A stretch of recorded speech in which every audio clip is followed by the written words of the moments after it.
Bien. ¿Están viendo ya la presentación?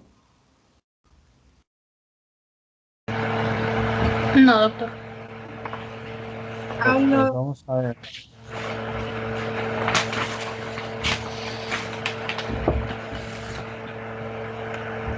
Me avisan cuando ya la vean.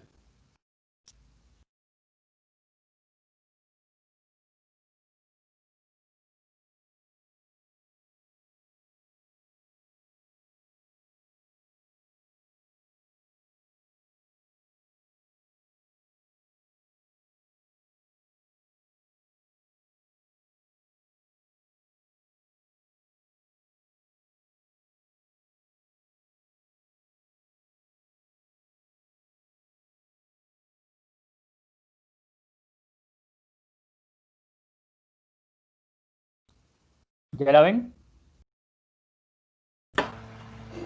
Todavía no, doctor. No, Ok. doctor. No, Todavía nada no, doctor. todavía. Ok, a mí ya me aparece ahí como que ya estoy presentando. O vamos a esperar.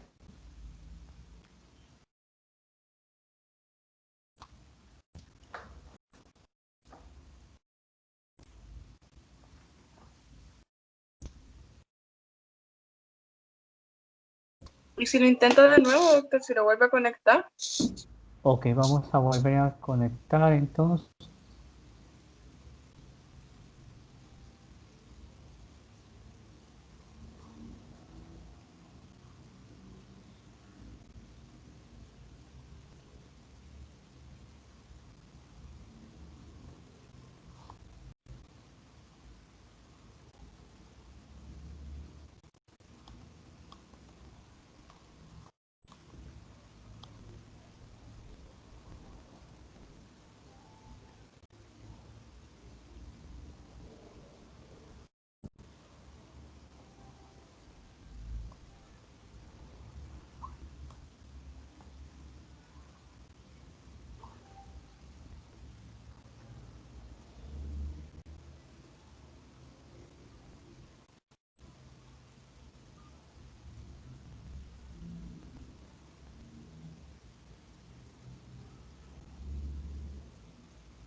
No sé si es esto o es la presentación.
Ya se mira, doctor.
Ay, yo nada, no escucho nada.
¿Me escuchan?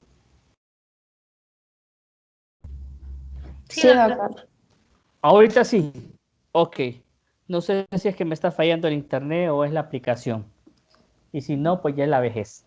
Les mencionaba, ahora entiendo, yo estaba con un soliloquio, sí, estaba con un soliloquio, con un monólogo, y yo les preguntaba, ahora sí me escuchan, pues les comentaba que para la clase anterior que vimos fobia social, crisis de pánico, y que vimos ese tipo de patologías, la agorafobia, hay una película muy buena argentina que se llama El día que me amen. Esta es una película argentina que yo les puedo pasar el link, está en YouTube o pueden buscarla en otro tipo de eh, página de películas. Es una película lenta, pero sí podemos ver en el personaje principal, vamos a ver la depresión, vamos a ver la fobia social, la agorafobia y también podemos ver el trastorno histriónico de la personalidad en la otra protagonista. Para este tema del día de hoy de trastorno obsesivo compulsivo tenemos la película Tok Tok, no sé si ya la vieron en Netflix, es una película bastante entretenida, es una película divertida en la cual ustedes pueden ver las múltiples facetas del paciente que vive con trastorno obsesivo compulsivo. Y hay otra película que ya les voy a mandar el link para ver trastorno estrés postraumático, que es otro tema del día de hoy. Les mencionaba antes de que se me fuera el audio que el trastorno obsesivo compulsivo es un trastorno mental que lamentablemente se consideraba hasta hace unos años atrás raro o extraño. Lamentablemente no es así. Es una patología bastante frecuente, pero que lamentablemente la gente no lo menciona, no lo verbaliza, le da pena, porque los pensamientos obsesivos, los pensamientos intrusivos pueden ir desde que si cerró bien o cerró mal la puerta del coche, de la casa, de que se apagó o no apagó la estufa, o de repente con su identidad sexual. Puede también tener esa idea intrusiva y que puede generar bastante molestia. ¿Alguno de ustedes, era una pregunta que hacía al inicio, alguno de ustedes, por ejemplo, les ha asaltado la duda de que si cerraron o no cerraron bien la puerta del carro, de la casa, o se apagaron o no apagaron bien la estufa? Sí. Yo, Sí. doctor, Creo que sí, doctor. Sí, también. Ok, muy bien. ¿Y Todos. qué hacen cuando... ok, ¿y qué hacen cuando de repente se les viene a la mente eso? ¿Cómo lo manejan? bueno, regresar a comprobar. Empezamos a hacer memoria. Ok. ¿Quién Yo me dijo que pre- regresaba? ¿Quién dijo que regresaba a comprobar? Eh, yo, José Alonso, José Alonso. Ok, ¿cuántas veces regresas a verificar? ¿Con una vez te basta? Y ya quedas tranquilo.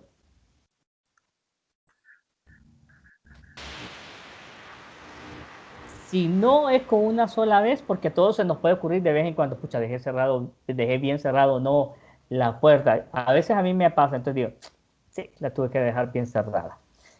Y si no, pues ya se me van a meter. Pero afortunadamente sí la dejo cerrada. Con una vez no hay ningún problema. Dígame.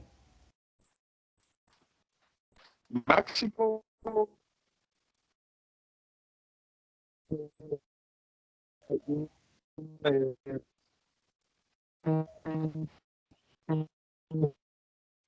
Una vez. Una vez. Ok, si solo una vez no hay ningún problema. Este trastorno obsesivo compulsivo es más común de lo que nosotros pensamos, provoca disfuncionalidad y va a depender de qué tan intenso es el pensamiento que le acosa al paciente.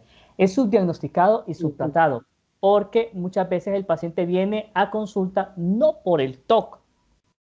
Si de repente, si ustedes son heterosexuales y se les mete la idea que son homosexuales, ¿tendrían la facilidad o la confianza de verbalizarlo, sí o no?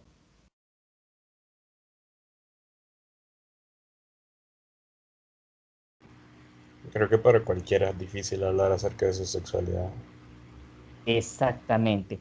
Ok, o de repente sí comienza con pensamientos intrusivos relacionados con que Dios no existe o que empiezan a tener palabras peyorativas o insultos hacia Dios. ¿Tendrían la confianza usted de verbalizarlo o se les daría pena?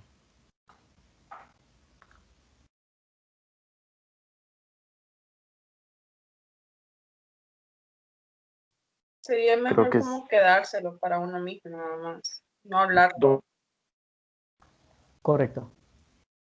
Entonces, lamentablemente, eso es lo que sucede con muchos pacientes. Los pacientes a veces no hablan sobre eso y se van con el tratamiento de ansiedad y depresión, pero no con tratamiento específico para TOC. ¿Alguien más iba a mencionar algo? eh, doctor,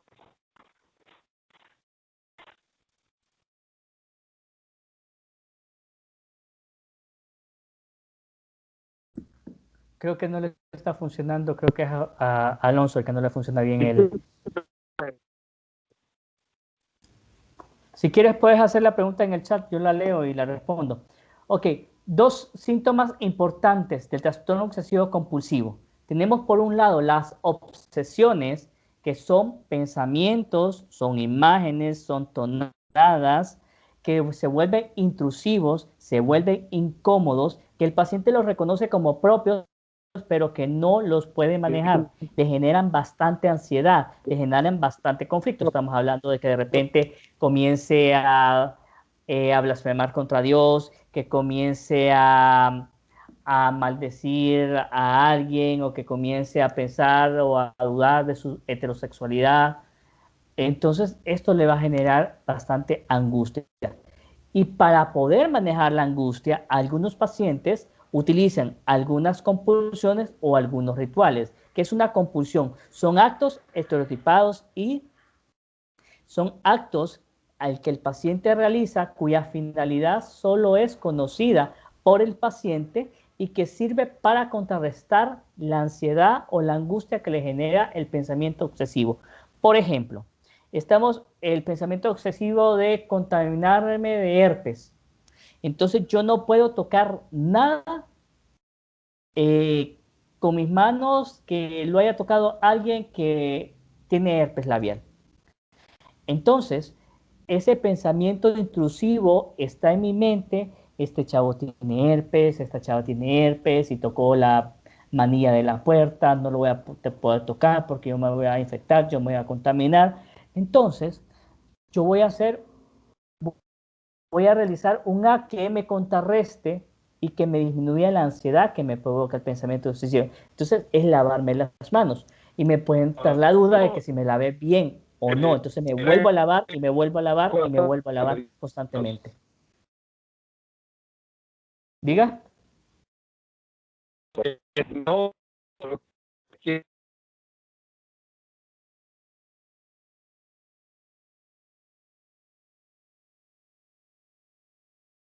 Bien.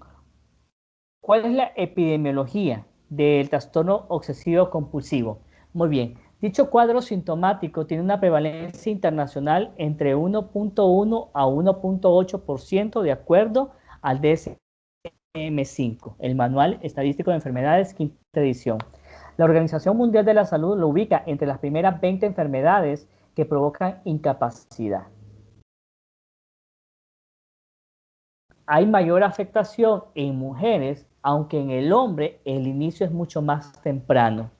Recuerdo el caso de una mujer que para mí es un orgullo tremendo.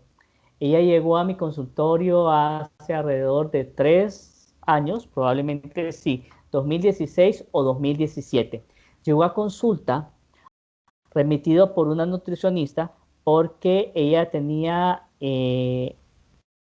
un hábito, entre comillas, que era comer pan con agua. Esa era su única comida. Esta paciente tenía lesiones dermatológicas, principalmente en sus manos y en sus brazos, asociados a un lavado excesivo. Se lavaba con jabón de olor, se lavaba con jabón de uno, se lavaba con ACE, se ponía cloro en vivo, cloro no diluido, entonces empezó a tener unas lesiones dermatológicas. Como se alimentaba mal, perdió bastante peso. Pues esta mujer, descubriendo, investigando con ella, pues nos dimos cuenta desde la primera sesión que ella estaba padeciendo un trastorno obsesivo compulsivo. Y el trastorno obsesivo compulsivo se relacionaba con estar pendiente de un canal X de televisión. Y en base a la programación del canal de televisión, así eran las actividades que ella realizaba. Con cada programa, ella realizaba una actividad. Se bañaba, desayunaba, almorzaba, lavaba X cosas y así iba. Si de repente sucedía algo que impedía que ella realizara su actividad en el horario que correspondía, no lo hacía. Por ejemplo, si de 7 a 8 de la mañana en un programa de televisión ella no logró desayunar, no desayunaba hasta el día siguiente. Y le generaba bastante ansiedad no poder cumplir con esa actividad, con esa acción. Ella también tenía la duda de que si se bañaba de cada momento y utilizaba un barril para bañarse. Se bañaba en la mañana y se bañaba en la noche y gastaba un barril en cada vez que se bañaba y se restregaba hasta causarse daño. Entonces esto lo contrarrestamos con medicamentos y afortunadamente ella volvió a ser funcional, actualmente trabaja en un banco y pues tiene una buena relación con los compañeros de trabajo y también con los clientes que llegan. Bien, 70% de los casos de trastorno obsesivo compulsivo se van a presentar entre los 10 a 23 años de edad. Un promedio de edad entre 19 a 24 años de edad. El TOC más temprano que yo he visto es alrededor de 9 o 10 años de edad.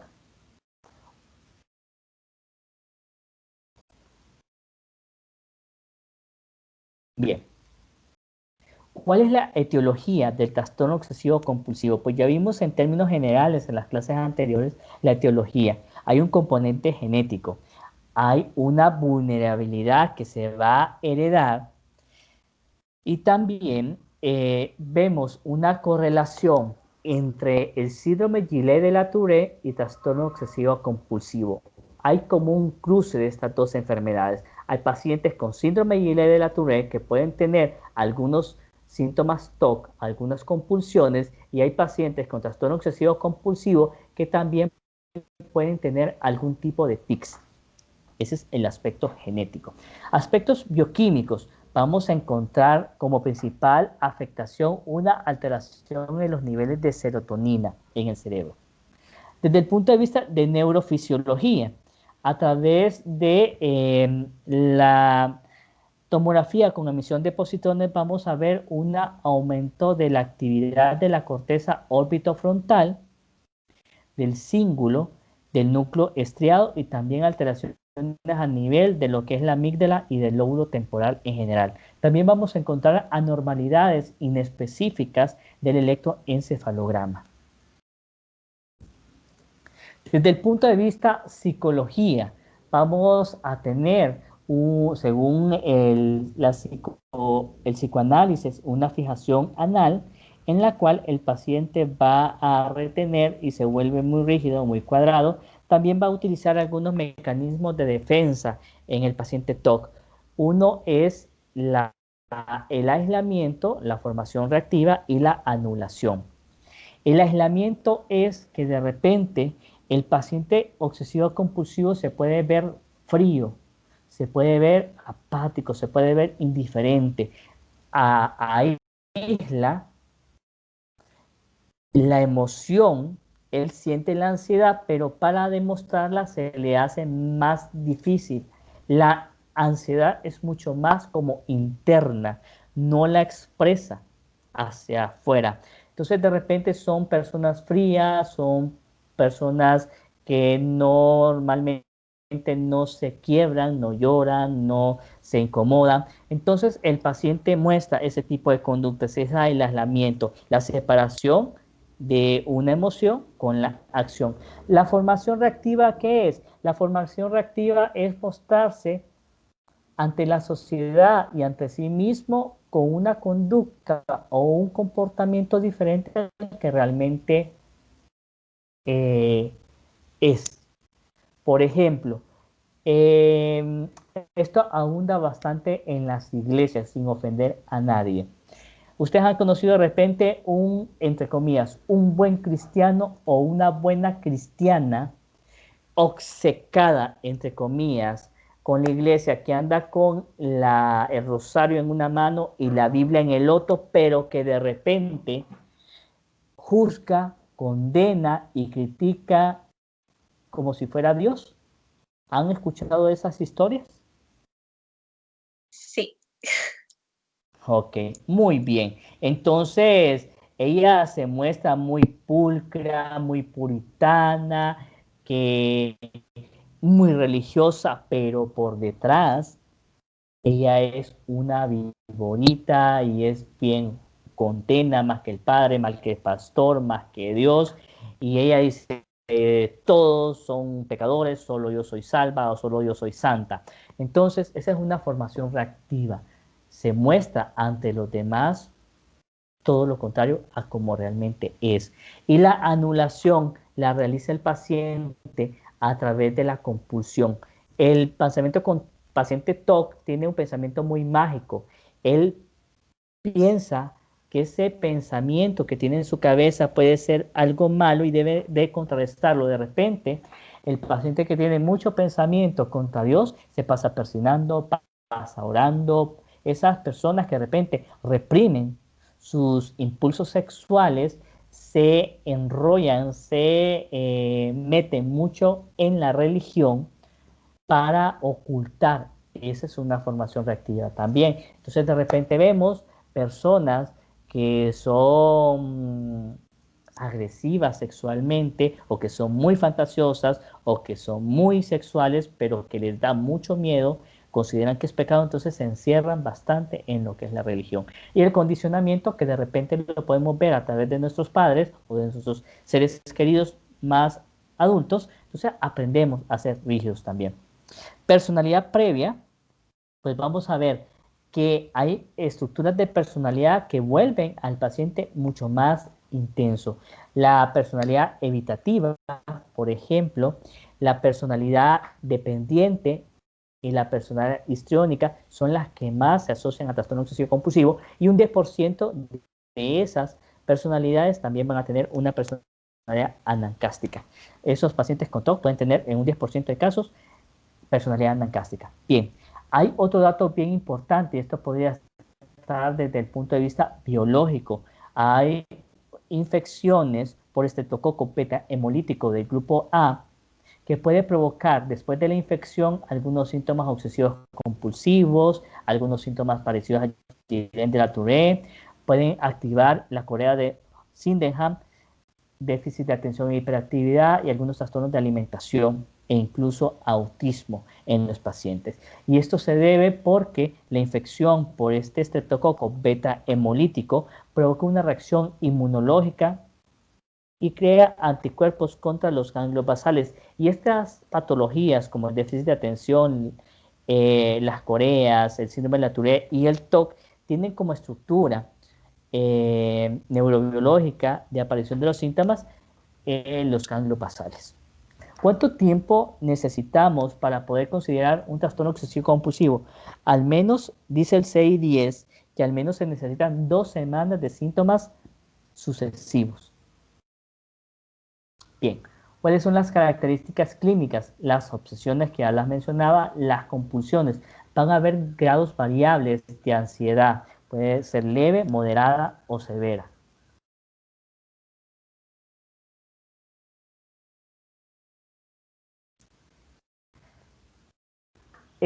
Frecuencia, las frecuencias van a estar relacionadas más con obsesiones de contaminación,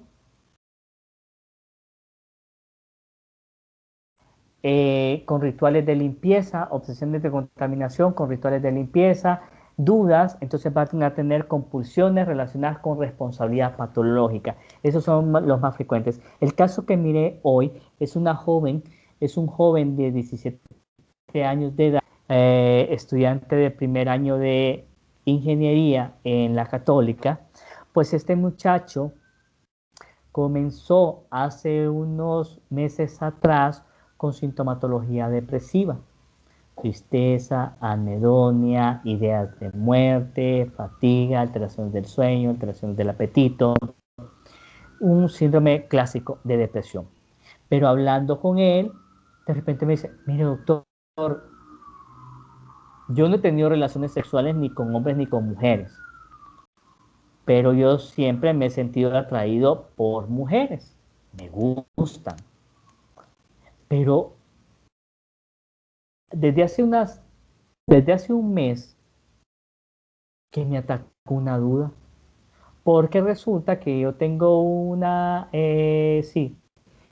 el hermano de una amiga mía, compañera de clases, me comentó que se salió del closet y les dijo que era gay. Pero entonces dice la amiga que ya está en dudas porque a este hermano siempre lo ha visto como con novias, pero ella no entiende cómo que ahora resulta siendo gay. Entonces dice, ¿y si me pasa lo mismo, doctor? Y llevo un mes con ese pensamiento de que si soy gay y que yo no me acepto, pero que a mí me gustan las mujeres, pero ¿por qué se me viene eso a la mente? Y es un pensamiento incómodo, un pensamiento que me pone de correr, que me pone inquieto, que me pone ansioso. Entonces, doctor, resulta que esta depresión se me ha agudizado más. Y yéndome para atrás en la historia de este paciente, me dice, pues mire doctor, yo cuando estaba más pequeño, más adolescente, ¿sabe qué hacía yo? Yo contaba los pasos, yo contaba las gradas, yo sé cuántas gradas hay en mi casa, yo contaba los cuadros de la cerámica, yo evitaba poner poner los 2 pies en una sola cerámica o pararme sobre las líneas de separación de la cerámica. Entonces, todo esto me hizo a mí pensar que efectivamente es un paciente con TOC, que tiene una depresión comórbida y que esto le está generando bastante ansiedad. Bien, ese es el TOC como patología, pero hay espectro TOC que pueden tener algunos síntomas relacionados al TOC.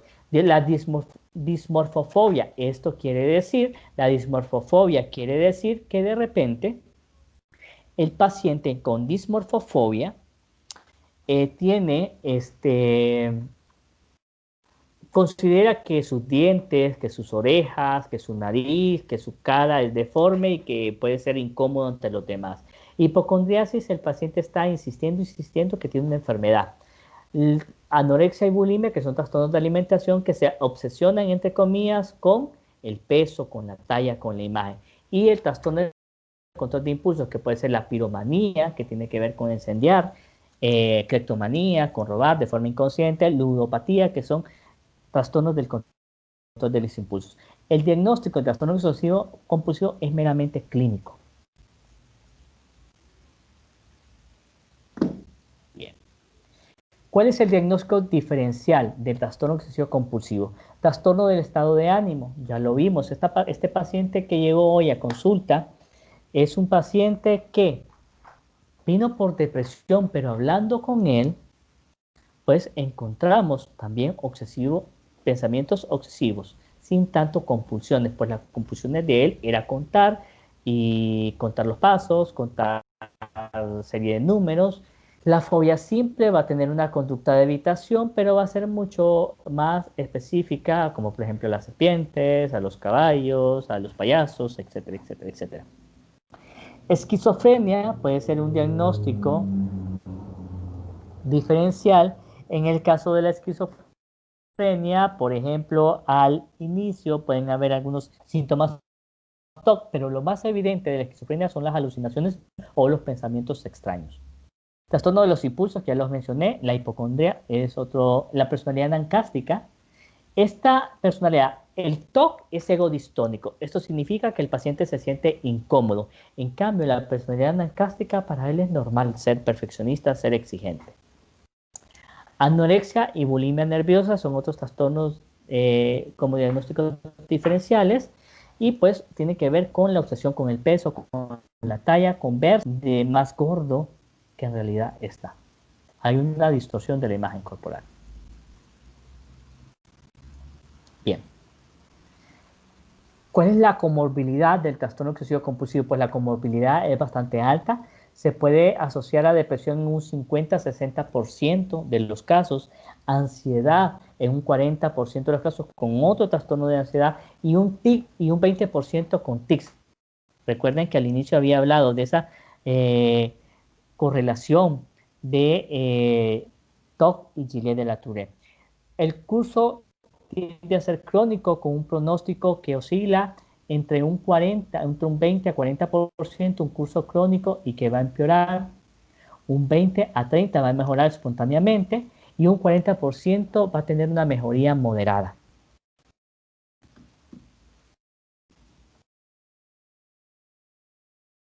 ¿Cuál es el tratamiento que vamos a tener con el TOC? Aquí tenemos un cuadrito que yo realicé, es un cuadrito que nos va a orientar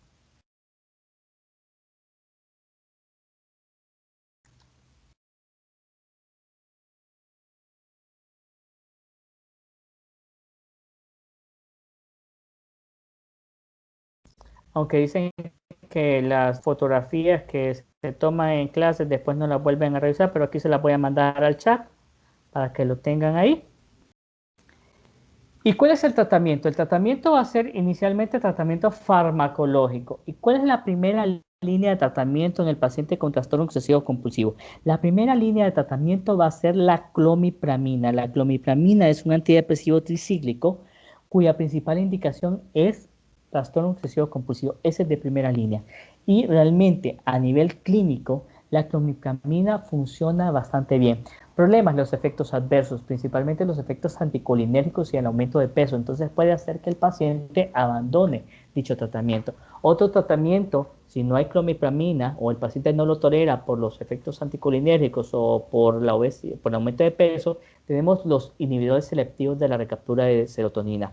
Y desde ahorita les digo que las dosis son mucho más altas para manejar trastorno obsesivo compulsivo que para manejar depresión o otros tipos de ansiedad. Después de la clomipramina, ¿cuál es el medicamento de segunda línea? La fluvoxamina. Fluvoxamina, entre dosis de 150 a 200 miligramos, es la dosis recomendable para manejar el TOC. La fluvoxamina tiene bastantes interacciones medicamentosas, entonces como que se deja específicamente para pacientes con trastorno obsesivo compulsivo. Y el resto de IRS también son efectivos. Ahí, la fluoxetina oscila, el uso de la fluoxetina oscila entre 20 a 80 miligramos al día, la sertralina 200 miligramos al día y la paroxetina 60 miligramos al día. Si ustedes ven, son dosis mucho más altas para manejar TOC. Vamos a necesitar tratamiento coadyuvante. ¿Y cuál es el tratamiento coadyuvante que vamos a utilizar? La benzoazepina que vimos en la clase anterior. Doctor, Mándeme. ¿en qué consiste ahí que dice cingulotomía bilateral para la clomipramina? Ok, recuerden que una de las estructuras neuroanatómicas involucradas en las anormalidades del trastorno obsesivo compulsivo son los ganglios basales y el área del cíngulo. Entonces, en casos graves, casos extremos, en algunos otros países, lo que se hace es una cingulotomía bilateral. Se elimina esa estructura y puedes tener resultados. Pero, ¿qué pasa? Van a haber complicaciones. Entonces, se deja como tratamiento extremo, como de última elección. Bien. Desde el punto de vista psicodinámico, la terapia psicodinámica va a funcionar para personalidades TOC, para personas que son muy rígidas, muy rígidas.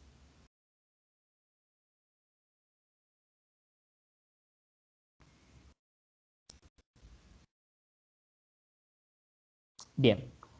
La terapia cognitivo-conductual nos va a servir bastante, va a ser la más efectiva. Puede utilizarse la exposición, la prevención de la respuesta, la desensibilización y parar el pensamiento. Esas son algunas técnicas conductuales que el paciente puede utilizar para poder contrarrestar la sintomatología. Muy bien. ¿Preguntas sobre TOC hasta el momento, muchachos?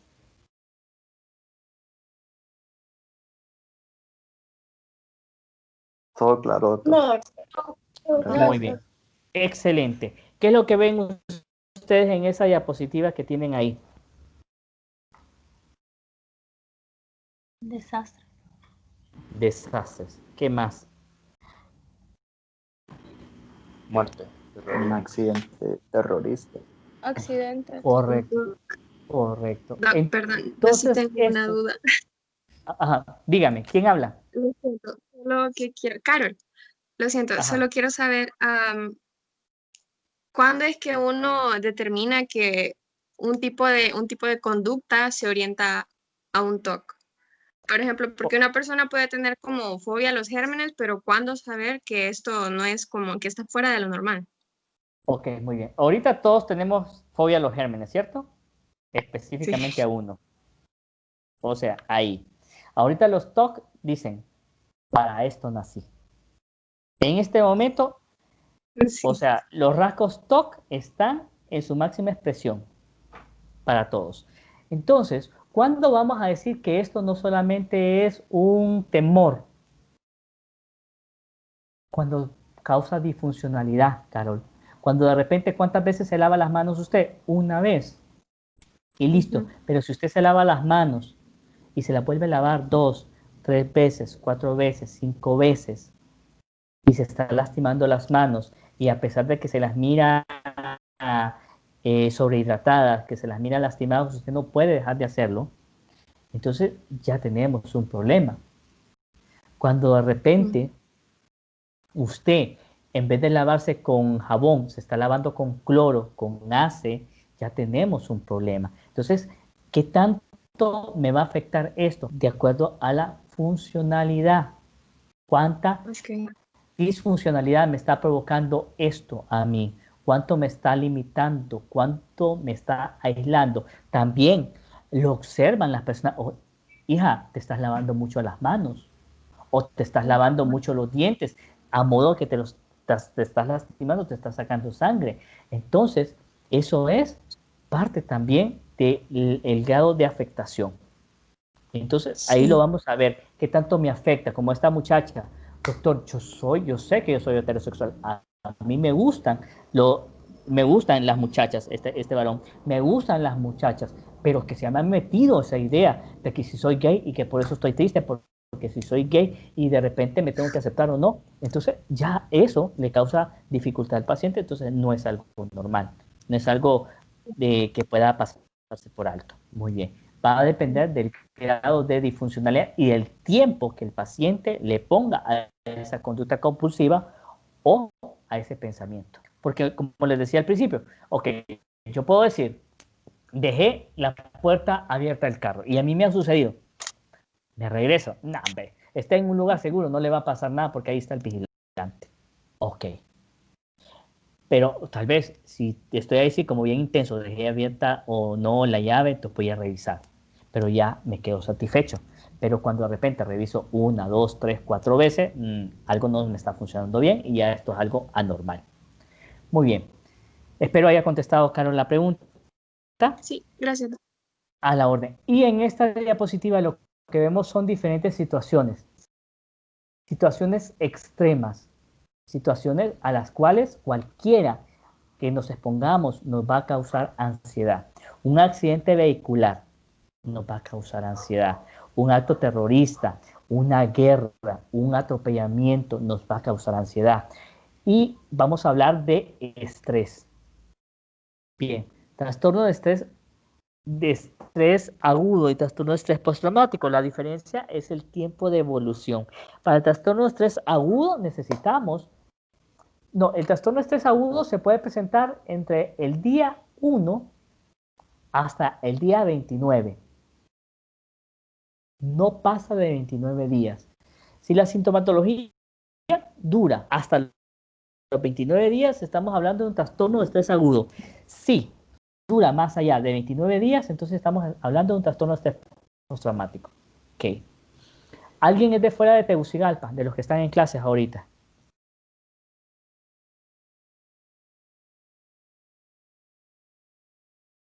Todos son del Tegus.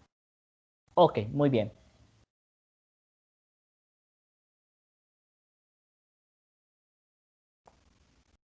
¿Aló? ¿Me escuchan? Sí, sí, escuchamos, doctor. Ok, Sí, muy bien. Que me escuchamos. tiró la alarma de que había como bajón de internet aquí en la casa. Entonces, les mencionaba que depende de nuestra línea de vida, nos vamos a exponer a un evento, para mí puede ser traumático, para otros no. Estamos hablando la vez pasada de un asalto. Entonces, para mí el asalto puede ser algo traumático, pero para el otro puede tomarlo con tanta naturalidad que no. Ok, les mencionaba que si alguien era fuera de Tegucigalpa, porque hay un estresor asociado a cambios biográficos. Por ejemplo, si paso de casado o estoy en una relación y termino una relación, entro en un cuadro de tristeza, de melancolía, de añoranza. Ese es un trastorno de adaptación. Me vengo de Ceiba a Tegucigalpa y no me hallo en Tegucigalpa porque yo quiero playa, porque yo quiero sol y arena. Entonces yo puedo entrar en un cuadro de adaptación. Me mudo de Honduras a Japón, o me mudo de Honduras a Estados Unidos, o me mudo de Honduras a Brasil. Voy a entrar en un proceso de adaptación. Puede ser que me cueste más o menos adaptarme a esa nueva cultura, a esa nueva ciudad, a ese nuevo trabajo, a ese nuevo estado civil. Entonces, van a provocarme sintomatología ansiosa o depresiva. Esto podría durar unos 2 o 3 meses, pero me termino de adaptar. Entonces, este estrés es biográfico, no es nada extraordinario, no es nada sorprendente.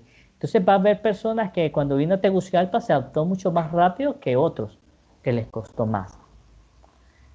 El estrés es una reacción de ajuste, es universal y también es una oportunidad para podernos adaptar. Pero esta adaptación requiere movilizar energías tanto físicas como psicológicas. Es bien importante reconocer que cada ser humano responde de forma individual e irrepetible, haciendo uso de las experiencias, de los recursos y de la creatividad para mantener su equilibrio y disminuir la atención. Bien, ¿qué pasa? Pasa, por ejemplo, que vaya, me va mal en un examen, entonces yo puedo tomarlo como, wow, qué feo me fue en el examen y me quiero morir, o de repente, ay, lo manejo con otro, ese doctor, tal por cual, agresivo, hostil, malcriado, me la tenía entre ceja y ceja conmigo. Entonces yo puedo ir, de acuerdo a mis experiencias, a mis recursos, poder manejar o no esa situación. Hay personas que de repente manejan el estrés con creatividad, con chistes, bromas, haciendo bromas. Bien, el trastorno de adaptación va a aparecer ante acontecimientos vitales que suponen un cambio biográfico, la separación, un duelo, la emigración. La sintomatología es muy variada, con presencia de manifestaciones ansiosas, depresivas o incluso conductuales. El pronóstico suele ser favorable con el tratamiento adecuado, habitualmente con mejoría al cabo de 3 meses. Puede ser un acompañamiento psicológico, una terapia de apoyo o también utilizar por breves días benzodiazepinas de vida media corta como alprazolam o como lorazepam.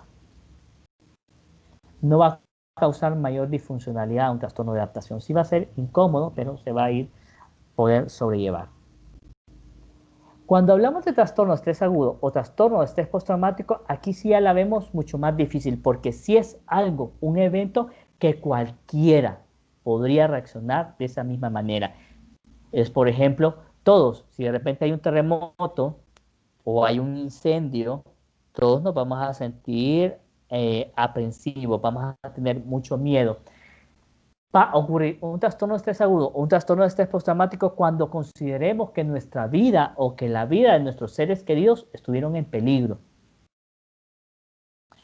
Cuando de repente esa experiencia sobrepasa mi capacidad de afrontamiento al cual yo ya estoy habituado. Y no solamente tengo que vivirlo en primera persona, puedo ser testigo de un accidente vehicular, puedo ser testigo de un accidente aéreo, puedo ser testigo de alguien que se ahogó en una piscina o se ahogó en el mar, y me va a causar ansiedad, me va a causar un trastorno de estrés agudo o de estrés postraumático.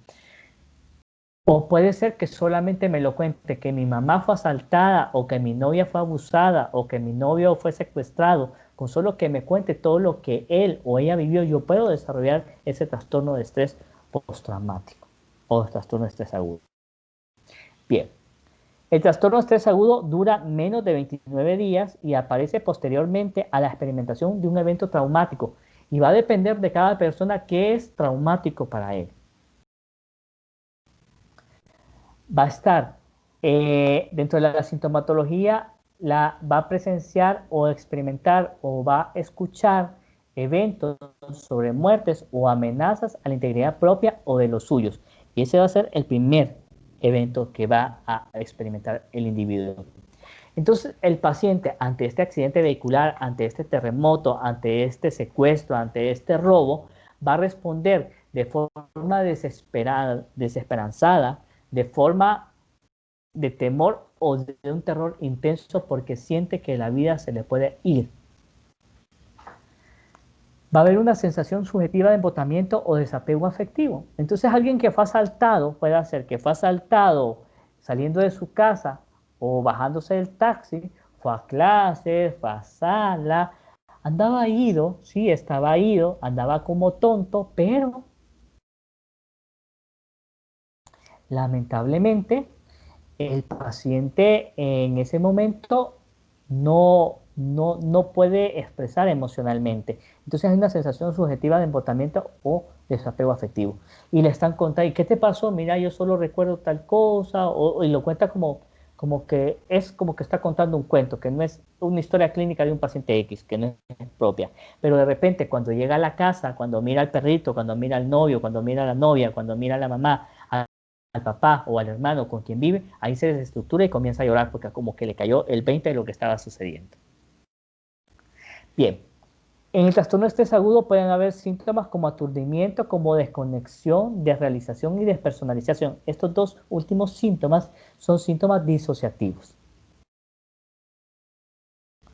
Y va a haber también amnesia disociativa. El paciente va a recordar el evento de forma de sueños, o va a tener imágenes fugaces sobre lo que sucedió, recuerdos fragmentados de lo que sucedió. Yo solo recuerdo, doctor, de que me subí en un taxi, que me mostraron una pistola, que me empezaron a manosear, y que después yo lo último que recuerdo fue que aparecí en Villanueva, o Carretera Lancho, o Carretera al Norte. Eso fue lo único que recuerdo. Entonces, la amnesia disociativa. Bien. El trastorno de estrés agudo puede aparecer en cualquier persona sin antecedentes psiquiátricos previos, que va a reexperimentar a través de imágenes, a través de pensamientos o sensaciones, la reviviscencia de la experiencia nuevamente. Va a presentar conducta evitativa. Si, por ejemplo, se subió en un taxi y en ese taxi lo asaltaron, entonces probablemente va a evitar subirse a ese taxi, o va a evitar pasar por la calle del hospital escuela o del medical center, porque fue ahí donde lo asaltaron. Van a haber síntomas de ansiedad, taquicardia, palpitación, sudoración del síndrome de ansiedad que ya conocemos. Y la duración del trastorno de estrés agudo varía entre 2 a 29 días. Este podría remitir espontáneamente, o también el manejo puede ser combinado y conservador. Apoyo psicológico, intervención en crisis, pero también podría ser uso de benzodiazepinas.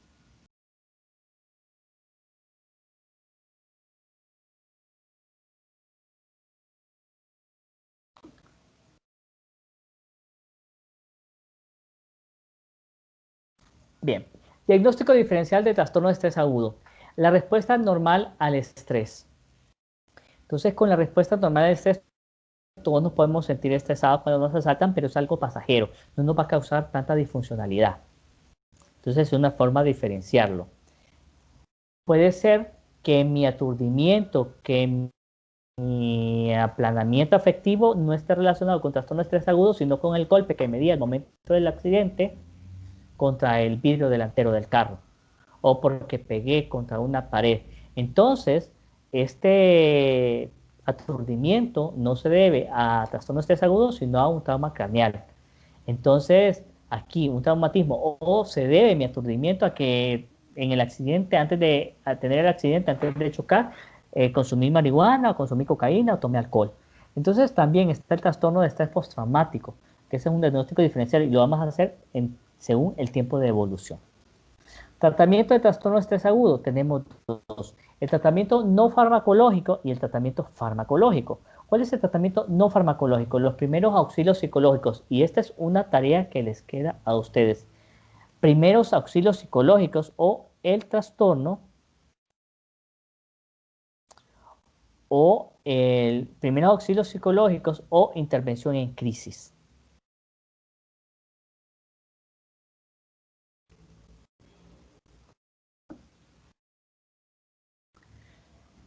Entonces, esa es una tarea de primeros auxilios psicológicos, y el debriefing es la otra tarea. Los primeros auxilios psicológicos se hacen en una persona. Por ejemplo, si Stephanie sufrió un asalto, entonces hay que apoyar individualmente a Stephanie porque fue la única víctima. Pero de repente, si estamos en una clase presencial y nos asaltan a todos, de repente Carlos se desmaya, Desiree convulsiona, Alonso intentó agredir al asaltante, el doctor Cruz se puso a llorar de repente, o sale corriendo. Entonces, el debriefing se va a hacer con todos los que presenciaron ese evento, y se les va a apoyar, y va en grupo, van a hablar cada uno de sus propias experiencias, cómo vivió esa situación. Y la experiencia de José Luis le puede servir a Carol, o la experiencia de Carol le puede servir a Stephanie, y así vamos viendo la situación. El apoyo psicológico, cuando el debriefing o los primeros auxilios psicológicos no son suficientes, entonces sí necesitamos remitirlo de un psicólogo o un psiquiatra para apoyo. El tratamiento farmacológico del trastorno de estrés agudo, como es una patología que va a durar días o semanas, entonces a veces los betabloqueadores nos van a servir para contrastar los síntomas neurovegetativos del simpático, y las benzodiazepinas nos pueden ayudar también a través del GABA. Preguntas del trastorno de estrés agudo y trastorno de adaptación.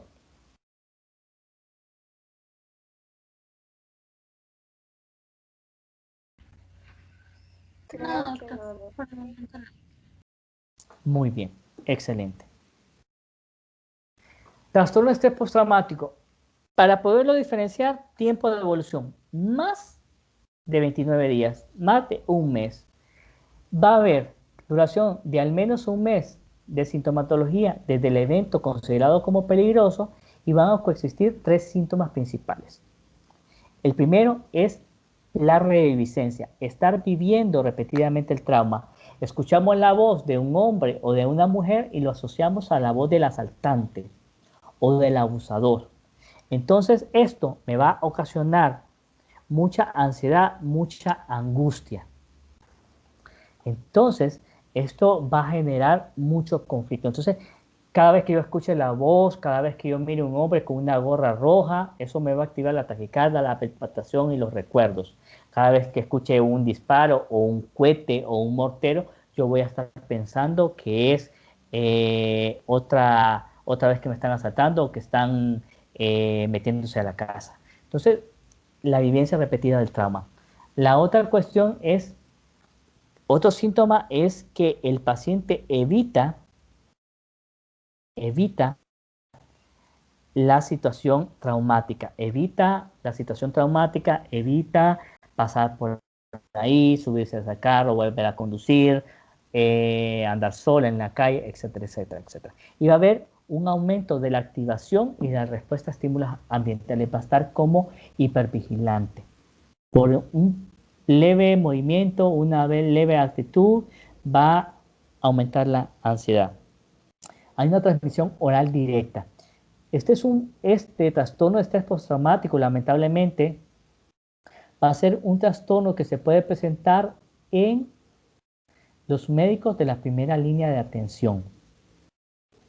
Con tanta muerte que han estado viendo, con tanto paciente que se está enfermando, que se está infectando, que llegan graves a los hospitales, lamentablemente esto va a provocar también trastorno de estrés postraumático en la población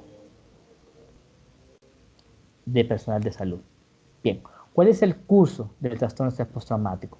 94% de las víctimas de agresión sexual la van a padecer una semana después del trauma. Y esto es uno de los eventos que más dolor, que más trauma va a provocar en la persona, una agresión sexual. 39% puede vivirlo un mes después y un 10% de los expuestos a una situación traumática va a desarrollar sintomatología al año de ocurrido, que es mucho más raro. Este trastorno, este postraumático va a ser crónico, va a ser disfuncional, va a provocar bastante disfuncionalidad y lamentablemente va a ser motivo de múltiples visitas a los servicios de salud. La prevalencia oscila entre 1 a un 12% en la población general y del 3 al 58% en individuos con factores de riesgo, como por ejemplo con otro trastorno mental, como trastorno bipolar, trastorno depresivo, fobia social, o un trastorno límite de personalidad, o de repente también con otro tipo de trastornos mentales, va a llevar a que sea mayor el riesgo. Y también en la población presidiaria va a haber un buen porcentaje de pacientes con trastorno de estrés postraumático. ¿Cuáles son las comorbilidades del trastorno de estrés postraumático? Van a haber comorbilidades, van a depender del sexo, si van a ser varones o mujeres dentro de los varones. ¿Cuáles son los trastornos de comórbidos más frecuentes? El abuso de alcohol. ¿Y por qué? Porque el alcohol va a potenciar el efecto GABA en el paciente y el alcohol también va a bloquear los receptores N-metildiaspartato y por esta razón probablemente los pacientes van a utilizar más cantidad de alcohol como para poder anestesiar, entre comillas, o para devolverle la calma y a disminuir la ansiedad, porque como potencia el efecto GABA, entonces va a llevar a un exceso de alcohol. Los trastornos de conducta, y vamos a ver historias en Estados Unidos principalmente en sobrevivientes, en veteranos de guerra, que de repente agarran una metralleta o una pistola y se meten en un cine a disparar, porque pueden tener esa conducta agresiva. Episodio depresivo mayor también es una comorbilidad y dependencia a drogas, por lo mismo. Entre las mujeres, el episodio depresivo mayor es uno de los más comórbidos, la fobia simple, la fobia social y el abuso y dependencia de alcohol.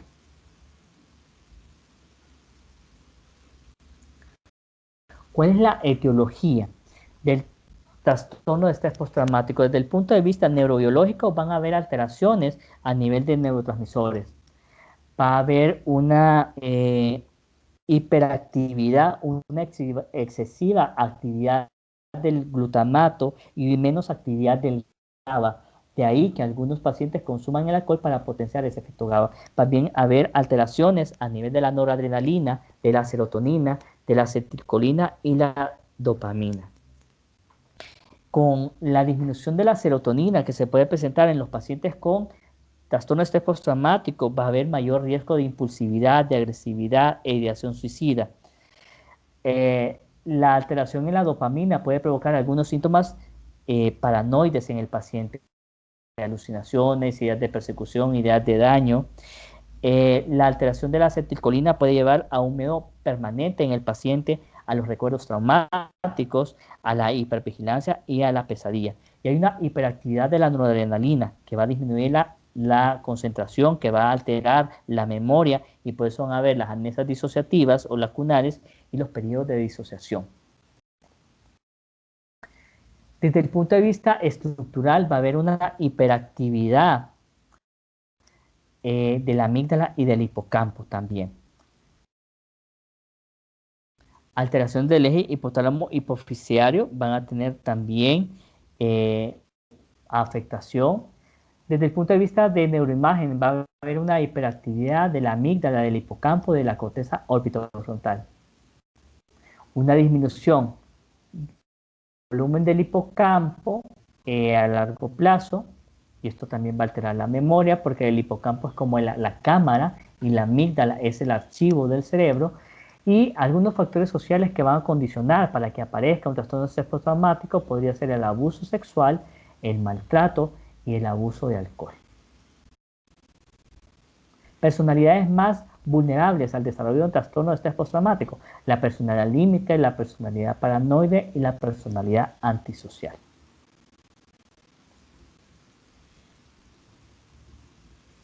Bien.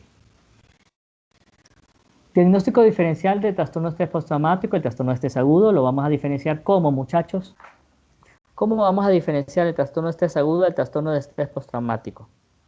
Por la duración. Por la duración.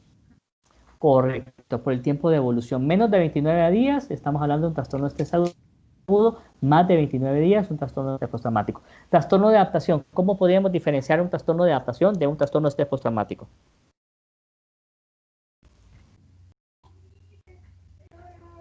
Tal vez porque no es tanto como después de un evento traumático, sino como un cambio en su estilo de vida general. Correcto. Así es. Entonces, en el trastorno de adaptación es cualquier cambio. Ruptura sentimental, cambio de ciudad, pérdida de empleo. Trastorno obsesivo compulsivo, no van a haber compulsiones, sí van a haber conducta evitativa, pero van a ser pensamientos intrusivos. Y no necesita relacionarse con un evento estresor importante. Psicosis, lo que va a predominar en la psicosis va a ser las alucinaciones, las ideas delirantes. El paciente sí, por las alteraciones de dopamina, puede tener algún problema de paranoia, pero no va a ser lo más característico o lo clásico. ¿Cuál va a ser el tratamiento farmacológico del trastorno de estrés postraumático? Los objetivos para el trastorno de estrés postraumático y para todos los trastornos: reducir los síntomas. Eso es lo primero que vamos a buscar con el tratamiento, reducir los síntomas en el paciente. Vamos a tratar de mejorar el funcionamiento y recuperar el bienestar. Mejorar la calidad de vida, porque si mejoramos el funcionamiento, vamos a mejorar la calidad de vida y vamos a reducir la comorbilidad asociada con el paciente. Bien, preguntas de TOC, de trastorno de estrés agudo y de trastorno de estrés postraumático.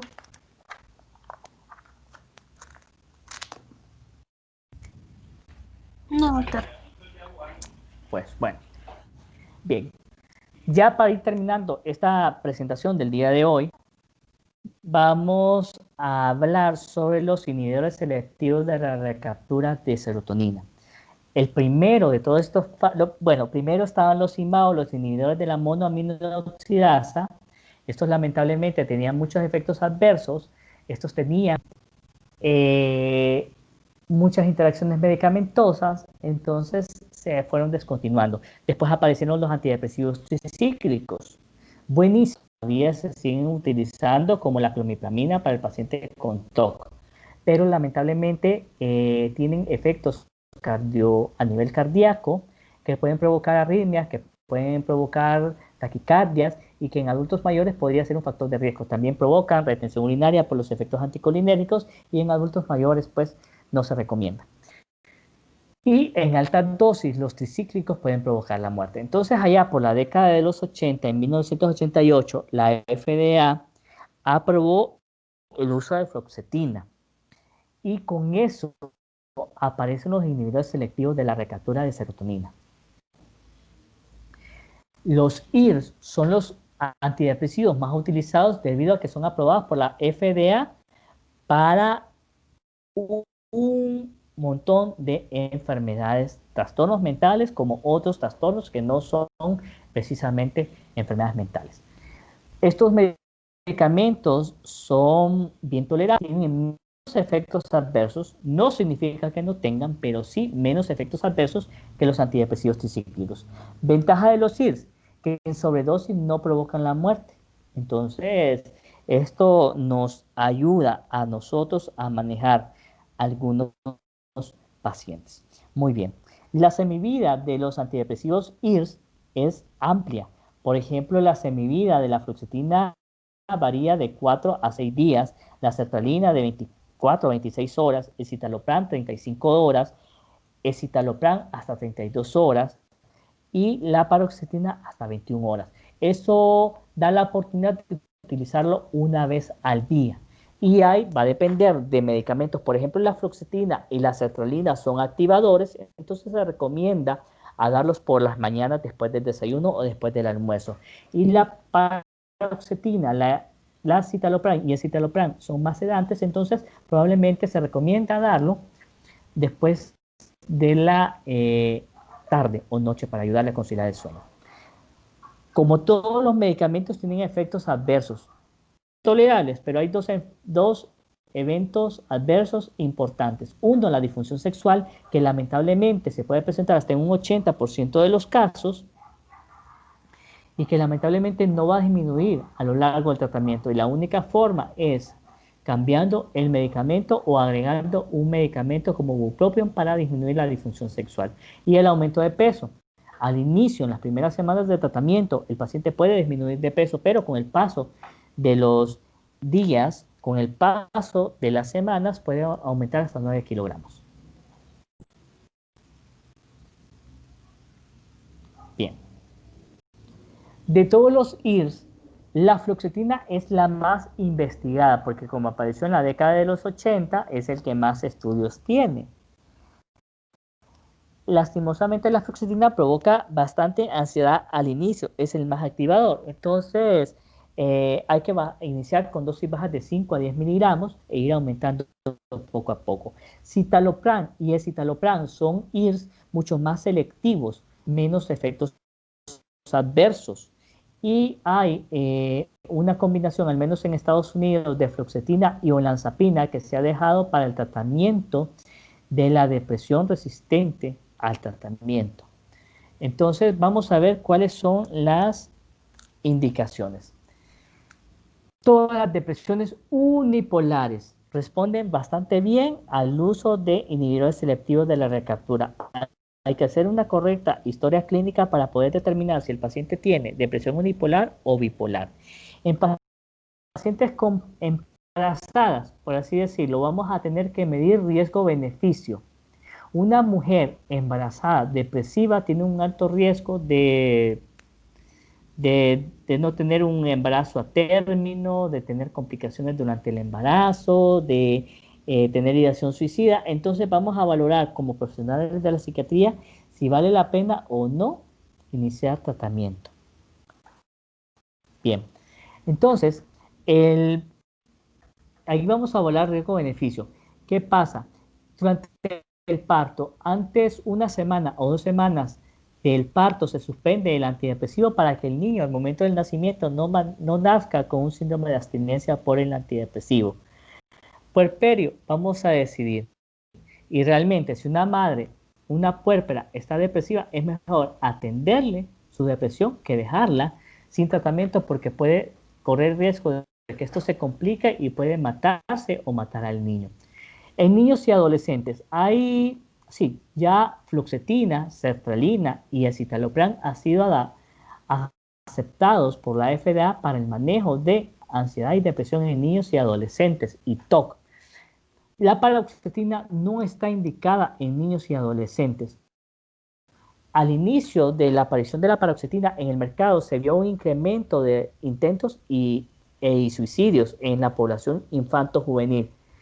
Los padres de estos niños demandaron al laboratorio que la produce, entonces esto lleva a que la FDA le exija a este laboratorio a poner dentro de su prospecto que no se debe dar en niños y adolescentes por el riesgo de que aparezcan nuevamente intentos o gestos suicidas.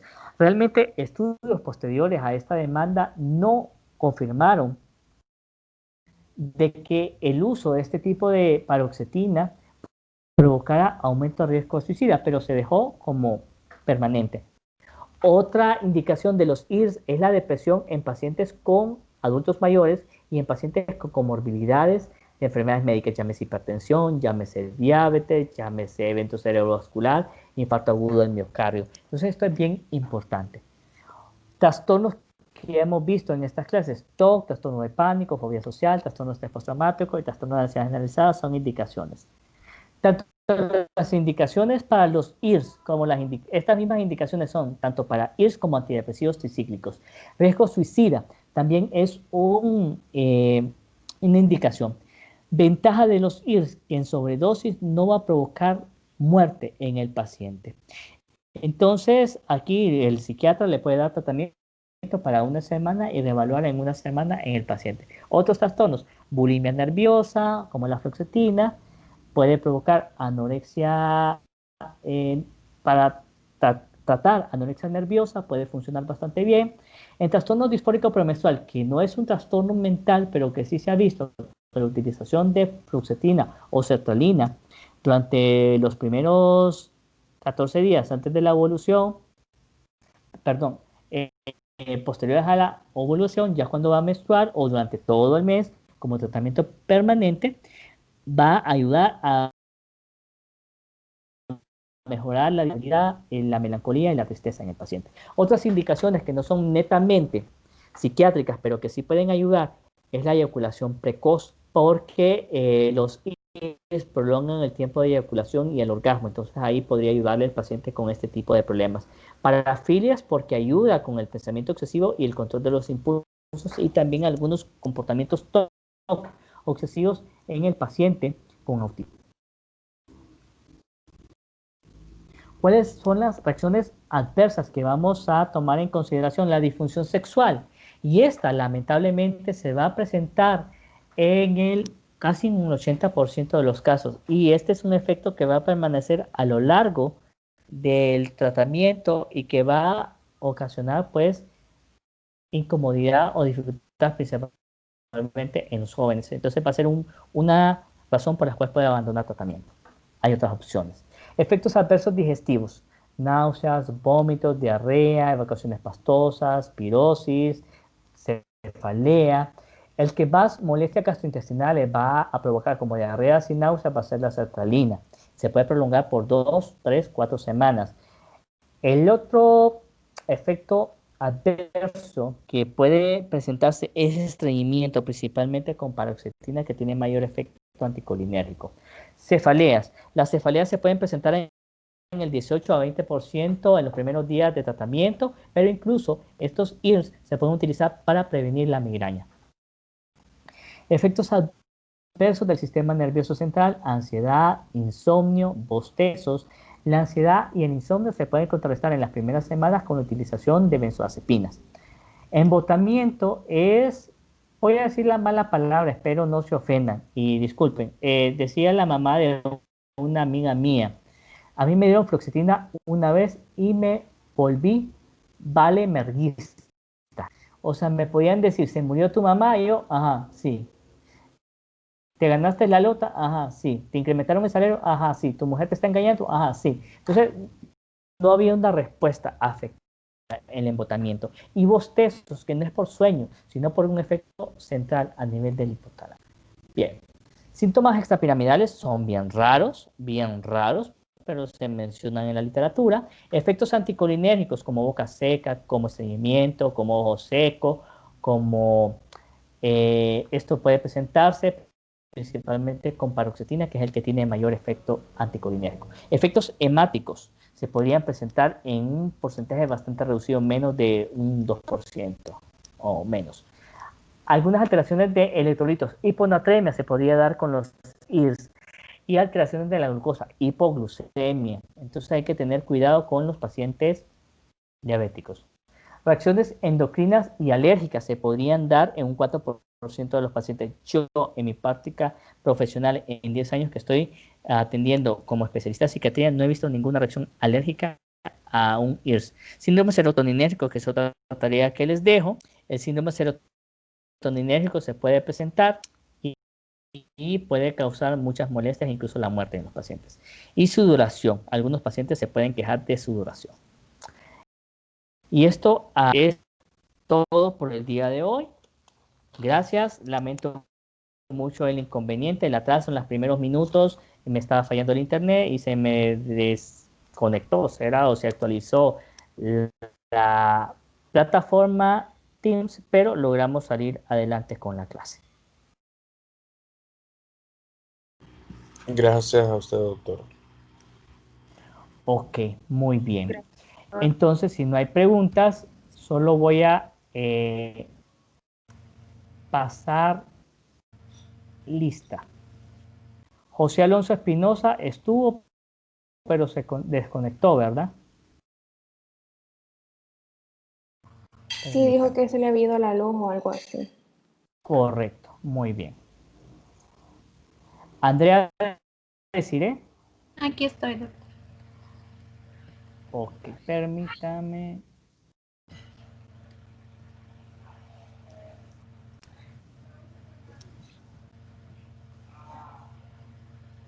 Ok.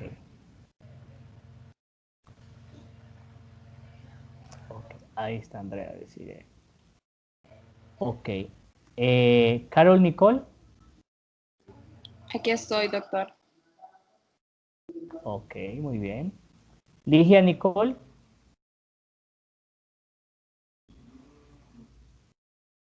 ¿No se conectó Ligia?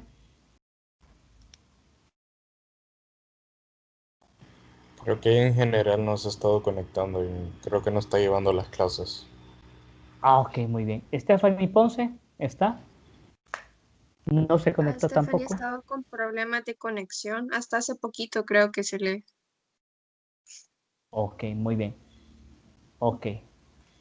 Sí, pero sí me estoy... Luis Fernando, Aquí, doctor. sí está. Ah, sí. Rodi, está Aquí, Ronnie doctor. Ponce. Ok, muy bien. Peggy, está Peggy, que es una estudiante de la doctora Jessica Barahona. Está en el grupo, ¿verdad, Peggy? En el grupo de WhatsApp. Sí, ahí está. Ok, sabe ella que tiene que conectarse conmigo también, ¿verdad? José Jorge García. Aquí, doctor, presente. Ok, muy bien. Andrea, Aquí presente. Alejandro David. Presente, doctor. Aquí. Ok. Sara Gabriela. Aquí, presente. Ok. Y Mariel Mercedes. Presente. Ok, muy bien, gracias jóvenes. Nos vemos, si Dios así lo permite. Nos conectamos el próximo lunes, ¿no? Sí. Doc, El creo que a mí no me próximo llegó. lunes. ¿A quién? A Carol Álvarez. Sí, o sea, ahí la miro ya la voy a cambiar la falla, Ah. no se preocupe. Ok. Okay, sí, la tengo fallada todas las veces. Ok, No. cuídense muchachos, pórtense bien, pero más Carol. Cuídense muchachos, pórtense bien, cuiden a sus familiares, no salgan si no tienen ninguna necesidad y protejámonos todos. Gracias, Doc. Gracias, doctor. Bye. Muchas Gracias, gracias, doctor. Un gusto, Tengan buena tarde. Gracias, doctor. buenas tardes.